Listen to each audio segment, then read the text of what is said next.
விசுவாசம் கொண்டவர்களை மேன்மையாக வைக்கக்கூடிய தேவனாய் இருக்கிறார். நம்ம ஆதியில பார்க்கிறோம், ஆபிரகாமுடைய விசுவாசம் ஒரு மேன்மையாக தேவன் உலகத்தில் ஒரு தகப்பனாக உருவெடுக்கிறார். அதே போல வாழ்க்கையில எப்படிப்பட்டவங்களா இருந்தாலும் சரி, ஏழைகள் இருந்தாலும் சரி, பணக்காரர்களாக இருந்தாலும் சரி, எப்படிப்பட்ட ஜனமாக இருந்தாலும் சரி, இயேசு கிறிஸ்து மேல விசுவாசத்தை கொண்ட ஜனங்கள், அவர் அன்பை கொண்ட ஜனங்கள், இயேசுவை அரவணைத்து காக்கக்கூடிய ஜனங்கள், இயேசுவின் வார்த்தையை நம்பக்கூடிய ஜனங்கள், மேன்மையை, மகிமையை, அவருடைய வல்லமையை பார்த்தார். இந்த பைபிள்ல வாசித்த பகுதியில் பார்த்தீங்கன்னா, அவங்க ஒரு நார்மலான ஒரு ஸ்திரீ, அவங்க புறஜாதியான ஸ்திரீ அவர் பார்க்கலாம். ஆனால் அவங்களுக்கு பெரிய மேன்மையை கொடுத்தார். மேன்மை நம்மளுக்கு எப்படி வரும்? இந்த உலகத்தின் மகிமையில வரப்போறது கிடையாது. தாழ்மையில மேன்மையை பார்க்க முடியும், உண்மைத்தன்மையில மேன்மை பார்க்க முடியும், அவருடைய அன்பை பற்றி கொள்ளும் போது மேன்மையை பார்க்க முடியும். பாருங்க, இங்க யோவான் 11வது அதிகாரம் 40வது வசனம் சொல்லுது, இயேசு அவளை நோக்கி, நீ விசுவாசத்தினால் தேவனுடைய மகிமையை காண்பாய் என்று நான் உனக்கு சொல்லவில்லையா என்றார். தேவன் விசுவாசத்தினால், இயேசு கிறிஸ்துவனுடைய விசுவாசத்தினால், அவர் சொல்லக்கூடிய வார்த்தையினால் அவர் நம்மளை எப்படி அரவணைக்கிறாரோ, எப்படி நம்மளை தூக்கி எடுக்கிறாரோ, எப்படி நம்மளை அழைத்தாரோ, அந்த விசுவாசத்துக்கு நம்ம கீழ்ப்படிந்தவர்களாக இருக்கும் போது நம்முடைய வாழ்க்கையில இயேசு கிறிஸ்துவனுடைய விசுவாசத்தை நம்ம பற்றி கொள்ளும் போது, நம்முடைய வாழ்க்கையில கிரிகையான செயலில் நம்ம கொண்டு வரும்போது தேவன் நம்மளை ஆசீர்வதிக்கக்கூடியவராக இருக்கிறார், உயர்த்துறவராக இருக்கிறார்.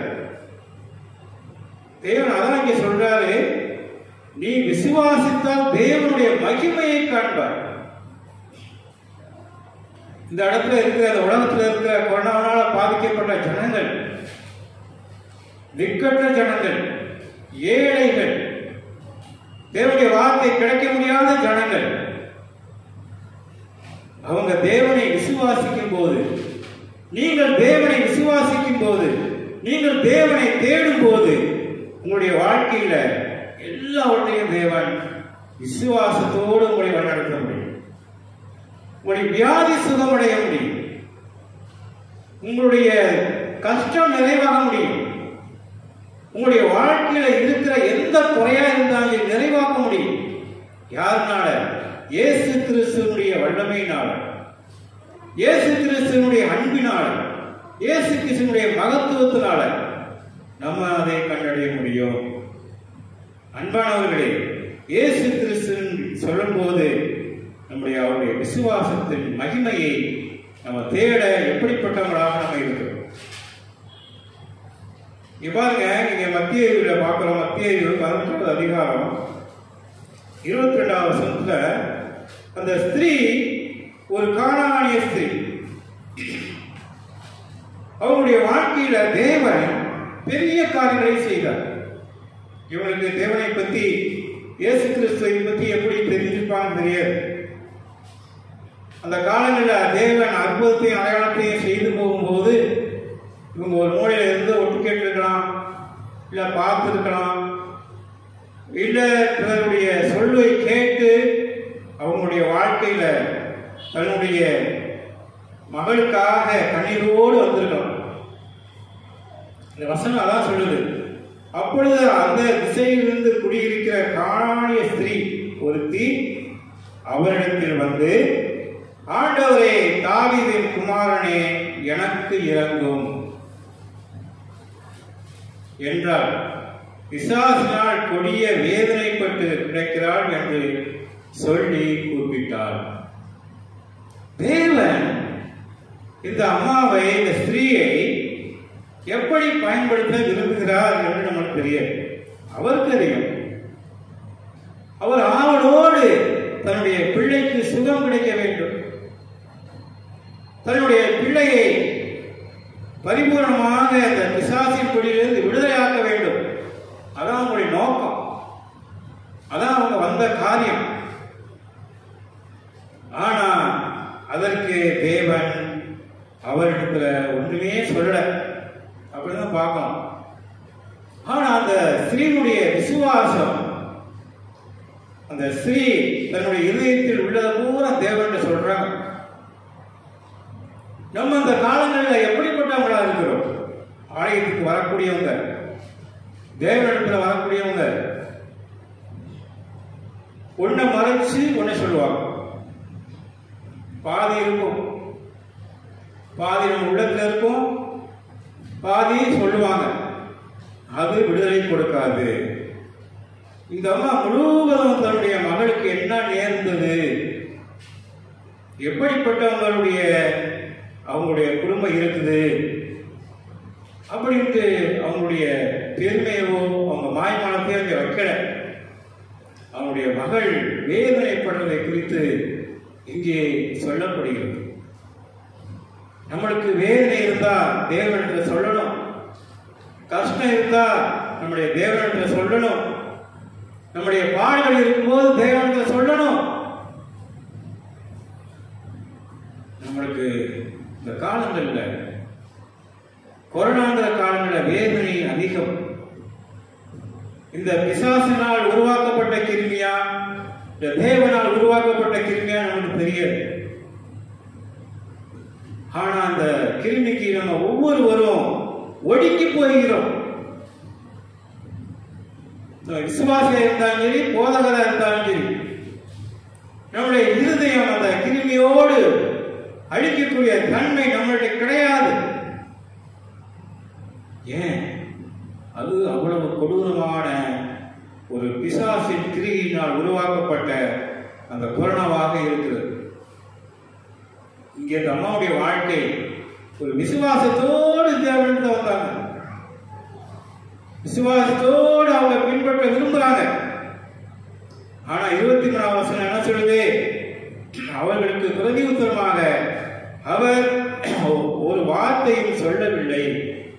அப்பொழுது அவருடைய சீசர்கள் வந்து, இவள் தம்மை பின்தொடர்ந்து கூப்பிடுகிறாளே, அவளை அனுப்பிவிடும் என்று அவரை வேண்டிக் கொண்டார்கள். தேவனிடத்தில் ஒரு ரெக்வஸ்ட். இந்த உலகத்துல எங்கெங்கயோ ரெக்வஸ்ட் பண்ணி நம்ம எல்லாத்தையும் நடத்தலாம். தேவனிடத்துல ரெக்வஸ்ட் ஒன்றுக்கும் எடுபடாது. இண்டிவிஜுவல் ஒரு தனிமையாக தேவனை சந்திக்கக்கூடியவர்களாக நம்ம வாழணும். ஒருத்தருக்காக நம்ம ஜெபம் பண்ணலாம், தவறு கிடையாது. ஆனா ஒருத்தருடைய ஆத்மாவுக்காக நம்ம ஜெபம் பண்ணாலும் அந்த ஆத்மா தன்னை தாழ்த்தாவிட்டால், அந்த ஆத்மா தேவனிடத்தில் கீழ்ப்படியாவிட்டால், அந்த ஆத்மாவுடைய இருதயத்துக்கு அது கதறாவிட்டால் அங்கே எதையும் பார்க்க முடியாது. இன்னைக்கு அநேக இடங்களில் ரெக்வஸ்ட், இன்னைக்கு அநேக இடங்களில் லஞ்சம், இன்னைக்கு அநேக இடங்களில் ஒரு வேலைக்காக இருக்கட்டும், ஒரு சின்ன ஒரு காரியத்துக்காக இருக்கட்டும், பணம் கொடுக்காம எதையும் செயல்படுத்த முடியாது கிடையாது இந்த தேசத்துல. ஆனா தேவன் அப்படிப்பட்டவர் கிடையாது. நம்முடைய பணத்தினால் தேவனை நம்ம வாங்க முடியாது. நம்முடைய ரெக்வஸ்ட்னால் நம்ம தேவனை விலைக்கு விற்க முடியாது. நம்ம பணத்தினால் பரலோகத்தை பெற்றுக்கொள்ள முடியாது. நம்முடைய பெருமையினால், நம்முடைய உலகத்தில் உள்ள வாழ்க்கை பொருள்னால தேவனை நம்ம பெற்றுக்கொள்ள முடியாது. இங்க யார் ரெக்வஸ்ட் பண்ணா? அவங்களுடைய சீசர்கள் தலை சாய்க்கவே இல்லை. ஏன்? அந்த அம்மாவுடைய இருதயத்தை தேவன் அறிந்திருந்தார். தேவன் நம்மை அறியக்கூடியவராக இருக்கிறார். தேவன் நம்மளுடைய உறவை அறிந்திருக்கிறார். நம்ம எப்படிப்பட்டவங்க, நம்முடைய எண்ணம் எப்படிப்பட்டது, நம்முடைய வாழ்க்கை எப்படிப்பட்டது, நம்முடைய சிந்தனை எப்படிப்பட்டது, நம்முடைய காரியம் எப்படிப்பட்ட இருதயத்தோடு நம்ம அமர்ந்திருக்கிறோம். இந்த காலங்களில் வஞ்சனை உடைய இருதயங்கள், நம்மளுக்கு பொல்லாப்பு நிறைந்த இருதயங்கள். இந்த அம்மாவுடைய இருதயத்தை தேவன் அறிந்து இந்த அம்மாவுடைய இருதயத்தில் இருந்து அந்த பொல்லாப்பையும் அந்த பாவங்களையும் வெளியே கொண்டு வர விரும்பினார். அதுதான் நம்முடைய வாழ்க்கையில தேவன் மனம் திரும்புதல், பாவத்தை விட்டு நம்ம விலகக்கூடிய காரியம், நம்முடைய சுபாவத்தை விட்டு நீங்கக்கூடிய காரியம். நம்ம ஜெபிக்கிறோம், ஆனா அதே பாவத்தில் போய் விழுந்துடுறோம். தேவனுக்காக அந்த காலங்களில் என்ன மகிமையை செஞ்சோம், எப்படிப்பட்ட காரியத்தை நம்ம பின்பற்றி ஜீவித்தோம், எப்படிப்பட்ட காரியங்களை நம்ம பெற்றுக்கொண்டோம்.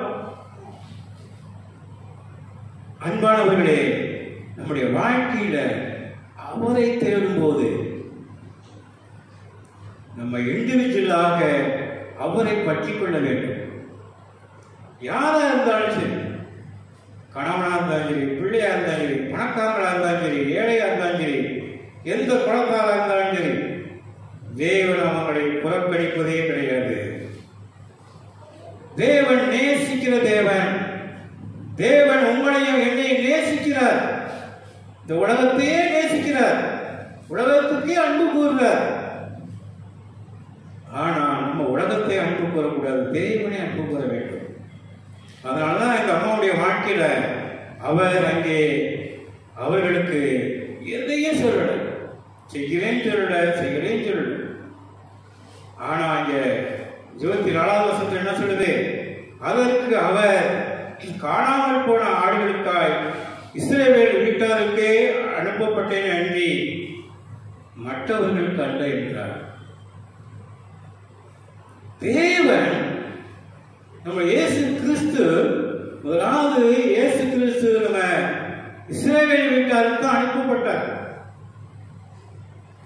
இந்த வார்த்தை அப்படிதான் சொல்லுது.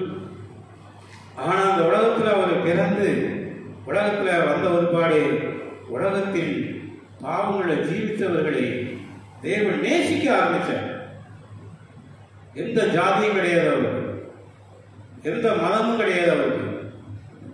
கிறிஸ்துவ பாவம் செஞ்சாலும் அது பரவலுக்கு போக முடியாது.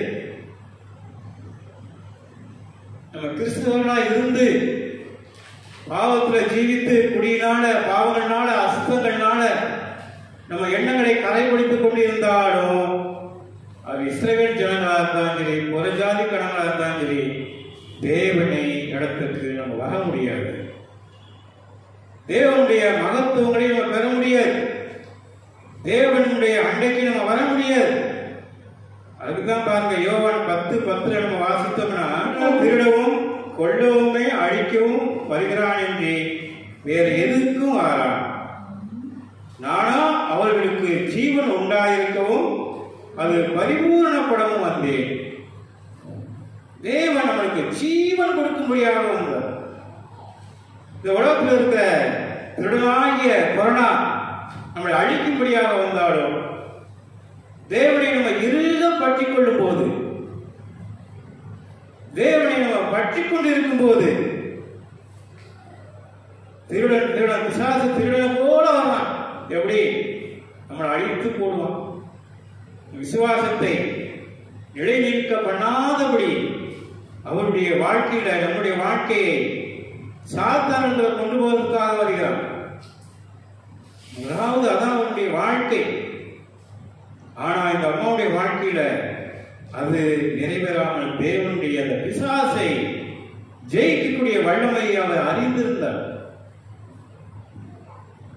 அதுதான் இந்த காணாமல் போன ஆடுகளுக்காக இயேசு கிறிஸ்து வந்தார். தப்பி போன ஆடுகள், மெய்ப்பன் இல்லாத ஆடுகள். இந்த உலகத்தில் எத்தனை பேர்? ஆனா இயேசு கிறிஸ்துனுடைய அவர் வீட்டாராக அவர் இல்லை என்பதால் அவர் கொஞ்ச நேரம் தாமதித்தார். 25வது வசனத்தை பாருங்க. அவள் வந்து, ஆண்டவரே எனக்கு உதவி செய்யும் சென்று அவரை பணிந்து கொண்டார். பாருங்க, நேரம் அவருடைய வாழ்க்கை உன்னதாக இருந்தது. பின்னாடியே வந்துகிட்டு இருந்தார்.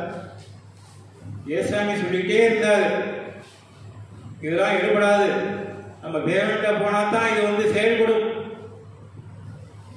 இந்த அம்மா தெளிவா விளங்கிட்டாங்க.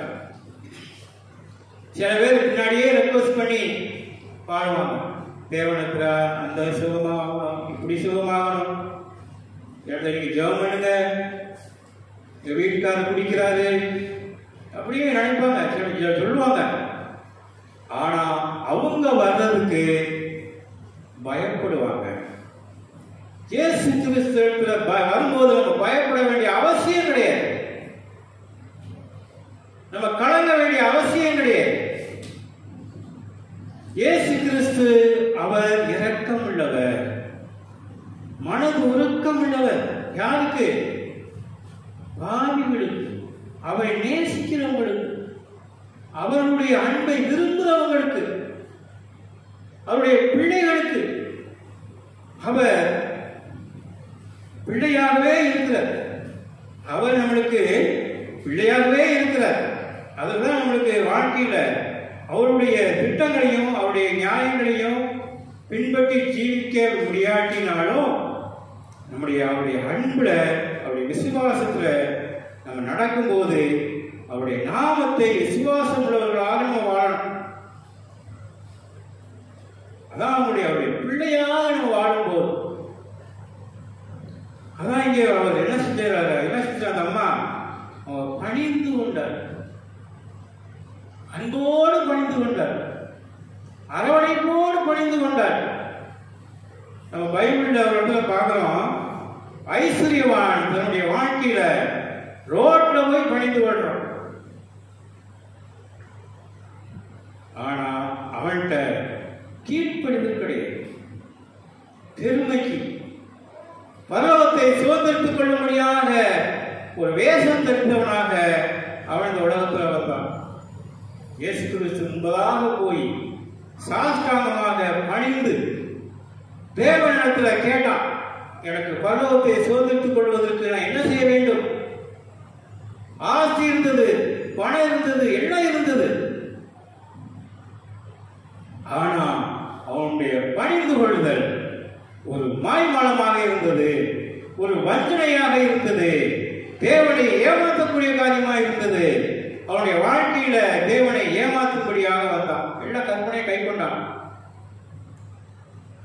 ஆனா தேவன் சொன்னாரு, ஒரு குறை இருக்குப்பா, எல்லாத்தையும் கை கொண்டா ரைட்டு, உன்கிட்ட ஒரு குறை இருக்கு, அதை போய் நீ செஞ்சுட்டு நீ நித்திய ஜீவனை பெற்றுக்கொள்ள முடியும்னா தேவன் சொன்னார். ஆனா அவனுடைய ஆசையை விட்டு ஏழைகளுக்கு கொடுக்க சொன்ன போது அவனுடைய இருதயம் ஏற்றுக்கொள்ளவில்லை. ஆனா அந்த அம்மாவிட்ட இருந்த என்ன இருந்துச்சு, இவங்க ஏழையான ஸ்திரீ, இவங்கள்ட்ட என்ன இருந்தது நீங்க போடப்படல. ஆனா இவங்க பணிந்து கொண்டாங்க, தாழ்மையோடு பணிந்து கொண்டாங்க. அவன் பணிந்து கொண்டு அந்த ஏழைகளை அந்த கொடுக்க முடியாத சொத்து சுகத்தில் இருந்த அந்த மாய்மாலம் நித்திய ஜீவனை அடைய முடியாமல் போனது. இயேசு கிறிஸ்துவை பற்றிக்கொள்ள முடியல, இயேசு கிறிஸ்துவோடு வாழ முடியல, இயேசு கிறிஸ்துவோடு அவனுடைய உறவு இல்லை. ஆனா இந்த அம்மாவுடைய வாழ்க்கை 10 கட்டளையை அவங்க கடைபிடிச்சாங்களா என்னன்னு இல்லை. ஆனா அவங்க புறஜாதி மக்களுடைய ஸ்திரீயா இருந்து தேவனை பணிந்து கொண்டார். தேவனிடத்துல வந்து பணிந்து கொண்ட போது அவர் என்ன சொல்றார் பாருங்க, 26வது வசனத்துல, மத்திய 15வது அதிகாரம் 26வது வசனம், அவர் அவளை நோக்கி, பிள்ளைகளின் அப்பத்தை எடுத்து நாய்க்குட்டிகளுக்கு போடுகிறது நல்லதல்ல என்றார். பிள்ளைகளின் அப்பம், இயேசு கிறிஸ்துவோடு இருக்கிறவங்க பூரா பிள்ளைகள், இயேசு கிறிஸ்துவை விசுவாசிக்கிறவங்க பிள்ளைகள். யோவான் 1:12 வாசிச்சோம்னா அங்கே இருக்கு, தேவனுடைய பிள்ளையான யார் இருக்கிறாங்களோ விசுவாசிக்கும் பொழுதுதான் அந்த பிள்ளைகளாக நம்ம ஏற்றுக்கொள்ள முடியும். தேவனுடைய பிள்ளைகளுக்கு அவர் குறை வைப்பதில்லை. அவர் அரவணைக்கிற தேவன், அவர் நம்மளை உருவாக்குற தேவன், அவர் நம்முடைய வாழ்க்கையை ஆனா இந்த அம்மாவுடைய வாழ்க்கையில ஒரு நாய்க்குட்டி என்று சொல்லிவிட்டார். நாய்க்குனாலும் பக்கம் வரும், நம்மளுக்கு நாய்க்குட்டினாலும் வரும். அது அருவருப்பான இந்த உலகத்தில் வீட்டுக்குள்ளேயே வளர்க்குறாங்க நாய். அதுக்கு பெருமை கொடுக்குறாங்க, கடவுளுக்கு பெருமை கொடுக்குறது கிடையாது. பெட்டில் போட்டு அதுக்கு பெருமை கொடுக்குறாங்க. அங்கே அவங்க வீட்டில் தேவனுடைய வார்த்தை இருக்குதான்னு பாருங்க. நான் பேஸ்புக்ல ஒரு போட்டோவை பார்த்தேன். நாய்க்குட்டிக்கு பக்கத்தில் படுத்திருக்காங்க. அன்பானவர்களே, நாய்க்கு எதை கொடுக்கணுமோ அதான் கொடுக்கணும். அதான் சொல்ற, பாவத்தில் ஜீவிக்கும் போது நம்ம ஒரு நாய்க்குட்டியாக வாழ்கிறோம். நம்முடைய இருதயத்தில் பாவம் ஜீவிக்கும் போது, நம்ம இருதயத்தில் அந்தரங்க பாவங்கள் இருக்கும் போது, நம்ம இருதயத்தில் அசுத்தமான படங்கள், அசுத்தமான காரியங்கள் இருக்கும் போது, நம்ம இருதயத்தில் தேவனுக்கு பிரியமில்லாத காரியம் இருக்கும் போது, நம்முடைய இருதயத்துக்குள்ள தேவனுக்கு பிரியமில்லாத காரியம் இருக்கும் போது, நம்முடைய வாழ்க்கையில அவருடைய பிள்ளையாக நம்ம வாழ முடியாது. அவர் பிள்ளையாக தேவன் ஏற்றுக்கொள்ள மாட்டார். அவருடைய பிள்ளையாக நம்ம எப்பவுமே வாழ முடியாது. அன்பானவர்களே, இந்த அம்மாவுடைய வாழ்க்கை ஒரு வித்தியாசமான வாழ்க்கையா இருந்தது. நம்ம போய் ஒருத்தர் சொன்னாங்க, ஓடி போயிருப்போம். என்ன அந்த மனுஷன் நம்மளை கேவலப்படுத்துறாரு. நான் என் பிள்ளைக்காண்டி வந்தேன், என் பிள்ளைக்கு சிவப்படைக்கு நான் வந்தேன், பிசாசு ஓட்டிடுவான்னு வந்தேன். ஆனா இந்த தேவன் நம்மளை இப்படி சொல்லிட்டாரே அப்படின்ற அந்த அம்மா கவலைப்படல. இன்றைக்கு ஊழியக்காரங்க யாரையாவது திட்டாலோ ஏதாவது சொல்லிட்டாலோ என்ன கோபம் இருக்குறீங்க?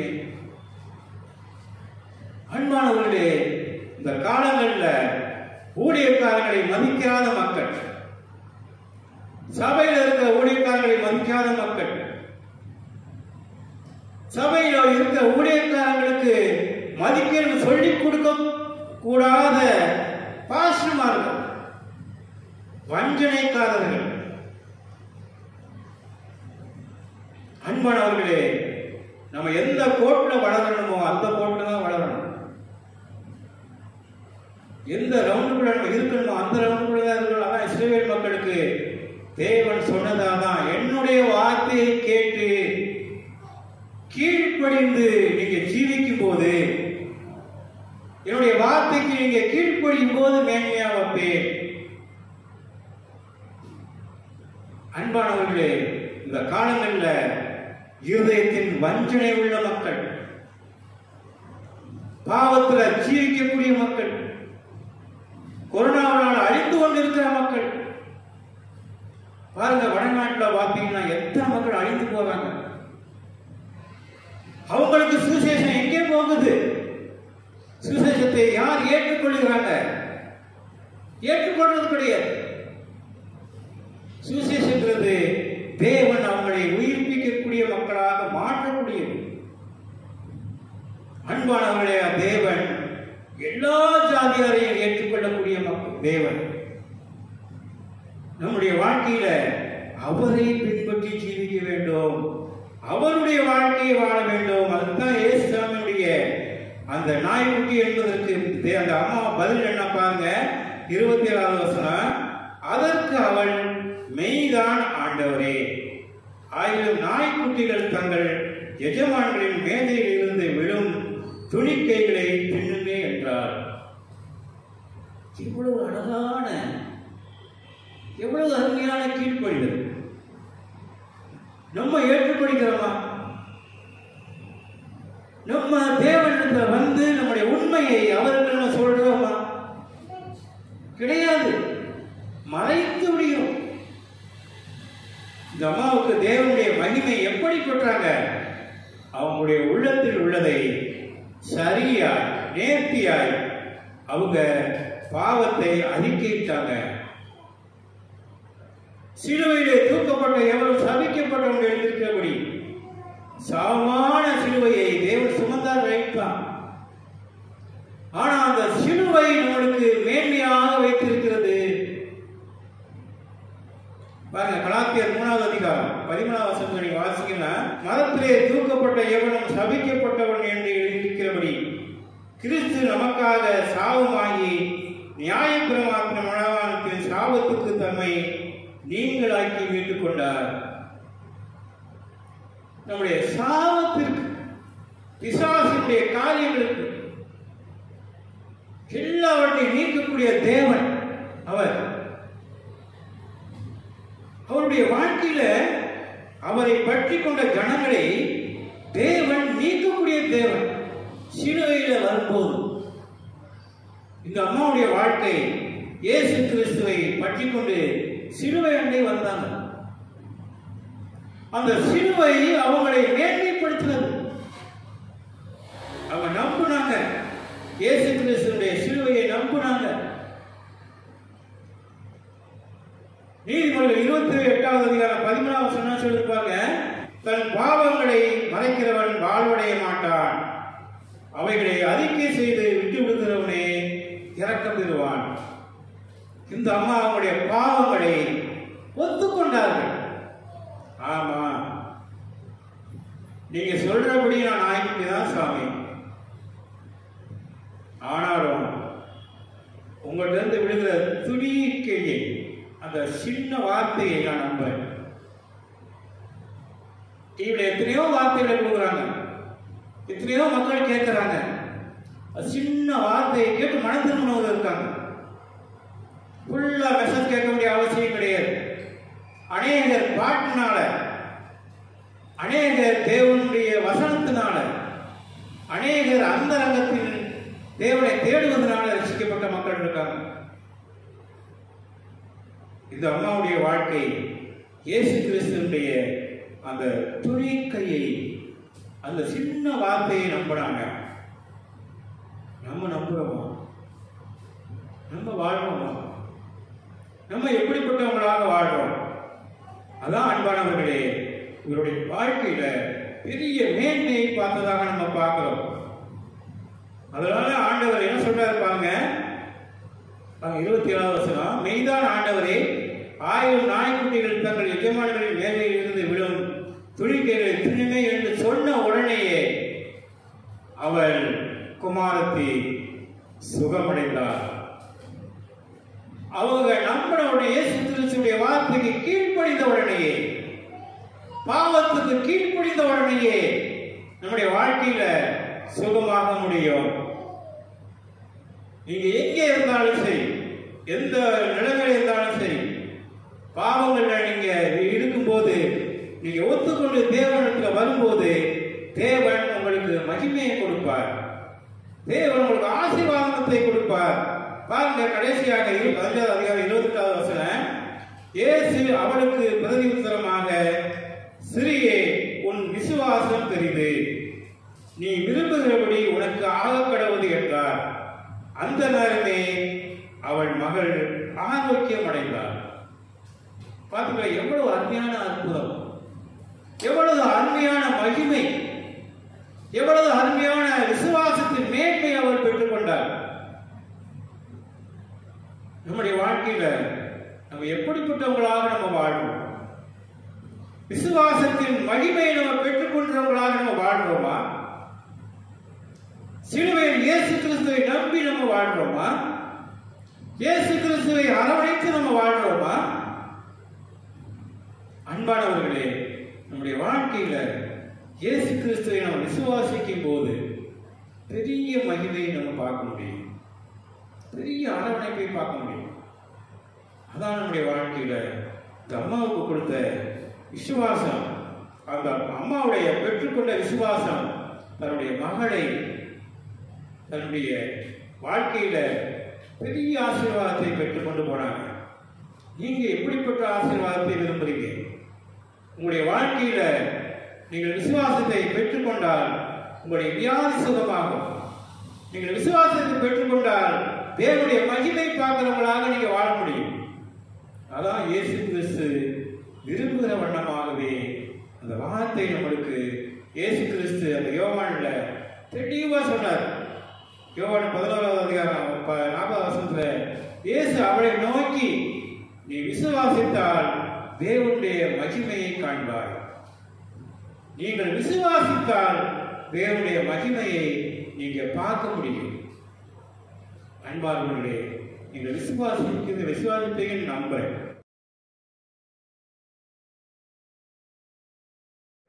ஜெபம் செய்வோம். மகாபுரிய இறங்குவதாப்பனே சுவாமி, தேவனை எங்களுக்கு கொடுத்த விசுவாசத்தின் மகிமைக்காக மேன்மைக்காக நன்றி செலுத்துவோம் சுவாமி.